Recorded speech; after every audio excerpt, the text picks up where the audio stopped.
Thunderbolts, the brand new film set inside the Marvel Cinematic Universe, the final film in Phase 5, Part 2 of the multiverse saga. And when it came to this film, like, even like, here's all the stuff that's coming out that's Marvel related, that's coming out this year.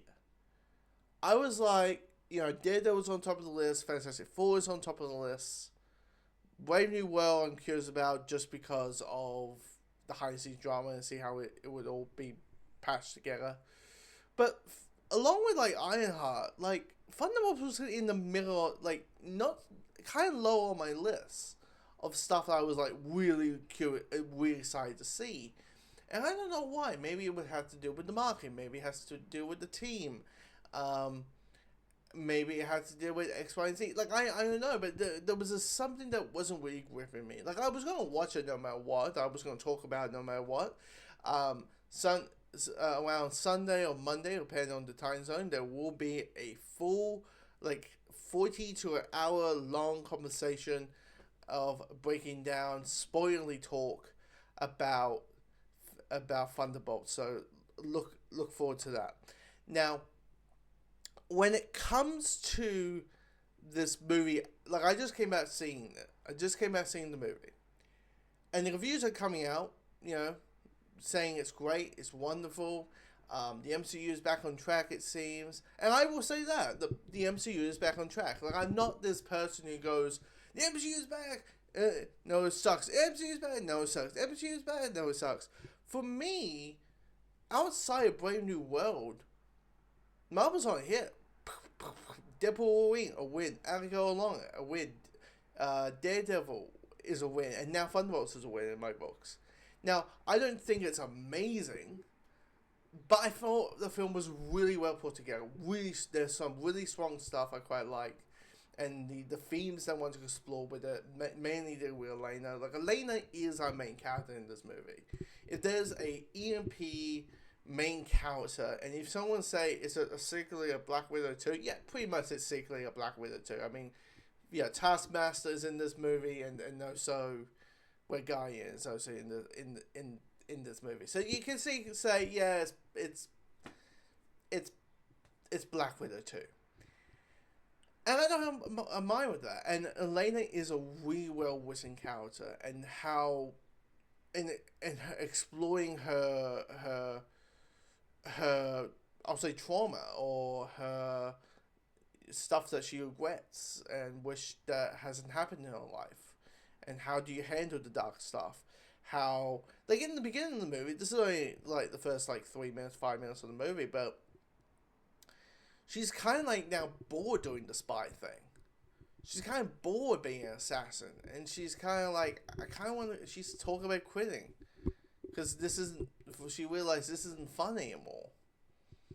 And it's just, and then you find more layers and layers, and also you get like more depth towards and find out what more, because we need more apparently, more details of what Atassa and Elena went through during the Black Widow program. Like, there's a scene where you see them.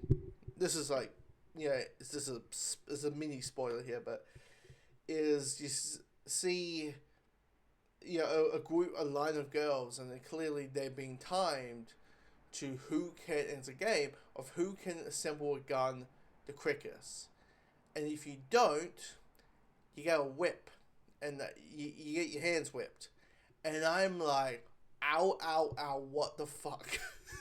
Like, that, when that happened, I was like, that is some, like, talking about tough love. I mean, I get it, it's Russia, but shit.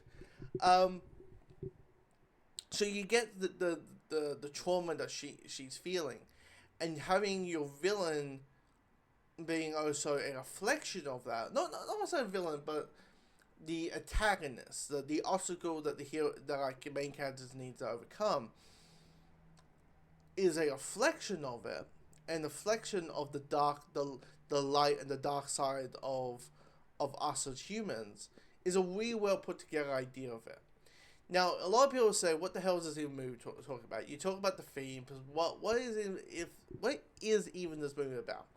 Well, as I said, there's these group of people, Elena, you have Elena, Ghost, Taskmaster, U.S. Agent, all go to this bunker.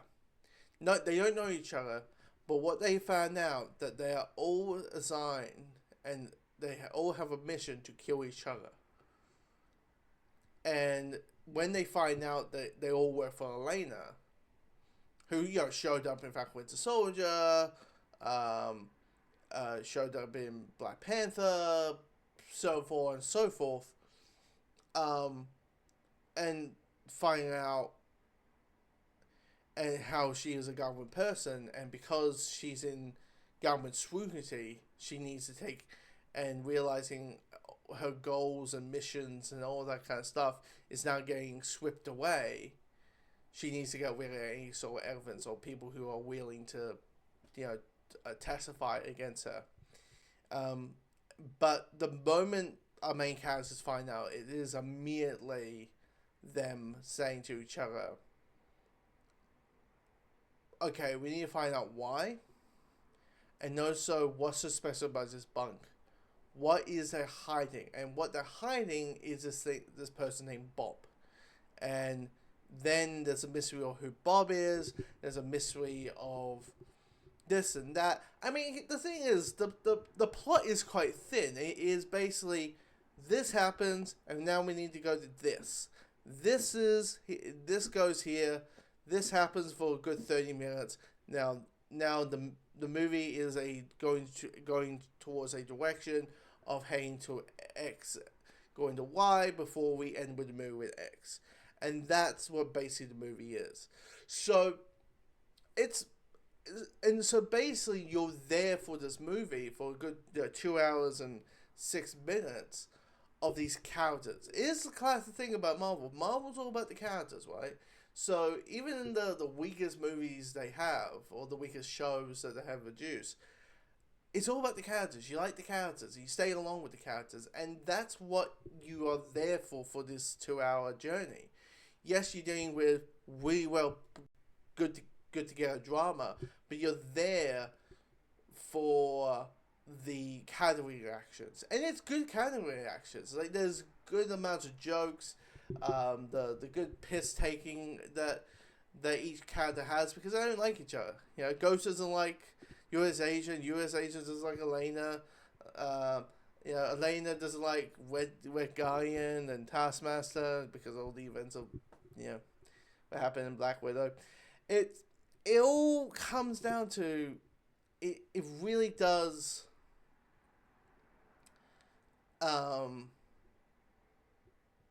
Sorry if I lost my train of thought here.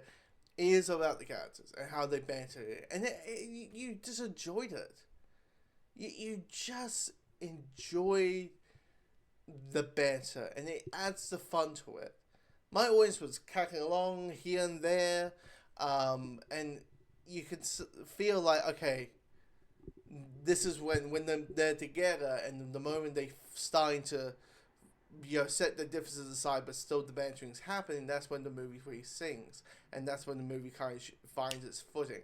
Because I wouldn't lie, it does get a bit slow in the beginning. It is, it takes maybe a beat to have the movie find its rhythm a little bit in the first act.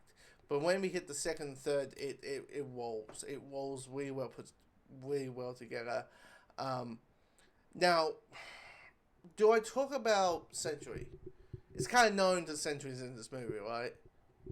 I think it's kind of known. It's just like just hiding him and what he looks like and all that. So Sentry is in this movie, and he is known in the comics to be Marvel's Superman. It was just kind of fitting because there's a Hulk story called World War Hulk, where it's basically the entire Marvel universe is fighting the Hulk and everyone loses, but Sentry was the one who's able to take down Hulk. That's how powerful he is. So you're just curious how this is going to work.